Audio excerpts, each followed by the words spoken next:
Hola, avui fem aquí en aquesta cuina tan guai una recepta per engrescar els infants de la casa a que mengin més peix.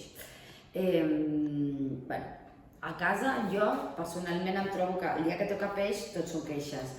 Després se l'acaben menjant, no? Però tots són queixes. Aleshores, el que sí que hem notat a casa és que quan fem processats de peix, o sigui com si diguéssim un bunyol o si fem unes mandonguilles o unes croquetes de peix, tenen superbona rebuda. I avui el que farem seran unes mandonguilles de melva. La melva és un peix que és de la família de les tonyines, són cosines germanes.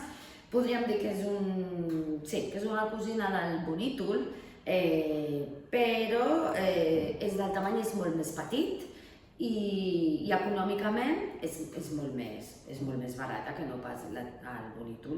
Aleshores, un dia festa podem fer bonítol i un dia així més de cada dia doncs fem melva.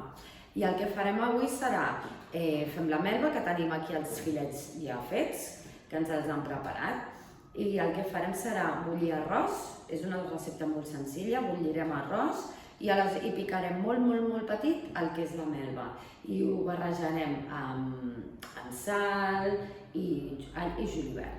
Farem una massa, tot molt compacta, enfarinarem i fregirem. Què té de bo aquesta recepta, aquesta base, que jo sempre li dic una base? Que podem fer molt, que podem engrescar els infants de casa a que la facin amb nosaltres, perquè és una cosa que un cop ja tens tot tallat i preparat, ells ens poden ajudar a fer les boletes i després nosaltres fregim. I el que podem fer és molta quantitat, anar congelant i anar traient a mesura que vas necessitant. I després ho pots acompanyar, pots fer una salsa de tomàquet o pots fer una salsa verda i aleshores, o la mandonguilla mateixa i ja està. Doncs això està, ara anirem a fer pas a pas aquesta recepta.